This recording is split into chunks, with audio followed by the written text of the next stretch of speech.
Shalom, kita melanjutkan lagi membaca Alkitab. Sekarang kita udah sampai di Kejadian 11. Menara Babel. Adapun seluruh bumi, satu bahasanya dan satu logatnya. Maka berangkatlah mereka ke sebelah timur dan menjumpai tanah datar di tanah Sinear. Lalu menetaplah mereka di sana. Mereka berkata seorang kepada yang lain, "Marilah kita membuat batu bata dan membakarnya baik-baik." Lalu batu bata itu dipakai mereka sebagai batu dan gala-gala sebagai tanah liat. Juga kata mereka, "Marilah kita dirikan bagi kita sebuah kota dengan sebuah menara yang puncaknya sampai ke langit. Dan marilah kita cari nama supaya kita jangan terserak ke seluruh bumi." Lalu turunlah Tuhan untuk melihat kota dan menara yang didirikan oleh anak-anak manusia itu. Dan ia berfirman, "Mereka ini satu bangsa dengan satu bahasa untuk semuanya. Ini barulah permulaan usaha mereka. Mulai dari sekarang, apapun juga yang mereka rencanakan tidak ada yang tidak akan dapat terlaksana. Baiklah kita turun dan mengacau balaukan di sana bahasa mereka, sehingga mereka tidak mengerti lagi bahasa masing-masing. Demikianlah mereka diserahkan Tuhan dari situ ke seluruh bumi, dan mereka berhenti mendirikan kota itu. Itulah sebabnya sampai sekarang nama kota itu disebut Babel, karena disitulah dikacau balaukan Tuhan bahasa seluruh bumi, dan dari situlah mereka diserahkan Tuhan ke seluruh bumi. Keturunan Sem. Inilah keturunan Sem. Setelah Sem berumur 100 tahun, ia memperanakan Arpaksad 2 tahun setelah air bah itu. Sem masih hidup 500 tahun setelah ia memperanakan Arpaksad, dan ia memperanakan anak laki-laki dan anak perempuan. Setelah Arpaksad hidup 30 tahun, ia memperanakan Selah. Arpaksad masih hidup 403 tahun setelah ia memperanakan Selah, dan ia memperanakan anak laki-laki dan anak perempuan.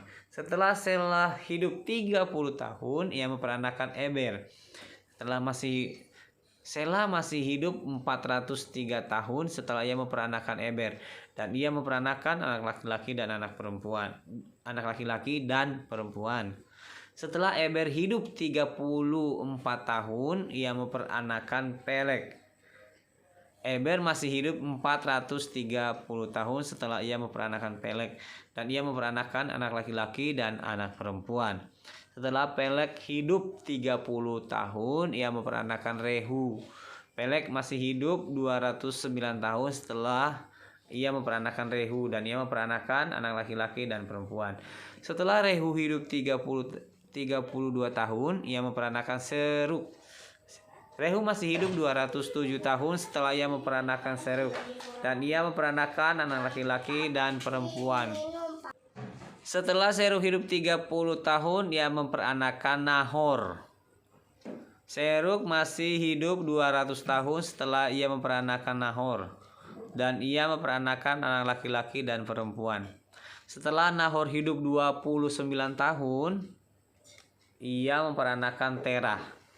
Nahor masih hidup 119 tahun setelah ia memperanakan Terah, dan ia memperanakan anak laki-laki dan perempuan.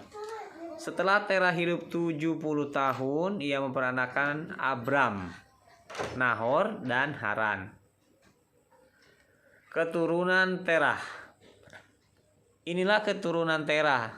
Terah memperanakan Abram, Nahor, dan Haran. Dan Haran memperanakan Lot. Ketika Terah ayahnya masih hidup, matilah Haran di negeri kelahirannya di Ur Kasdim. Abram dan Nahor kedua-duanya kawin. Nama istri Abram ialah Sarai, dan nama istri Nahor ialah Milka. Anak Haran, ayah Milka dan Iska. Sarai itu mandul, tidak mempunyai anak. Lalu Tera membawa Abram, anaknya, serta cucunya Lot, yaitu anak Haran, dan Sarai menantunya istri Abram, anaknya. Ia berangkat bersama-sama dengan mereka dari Ur Kasdim untuk pergi ke tanah Kanaan. Lalu sampailah mereka ke Haran dan menetap di sana.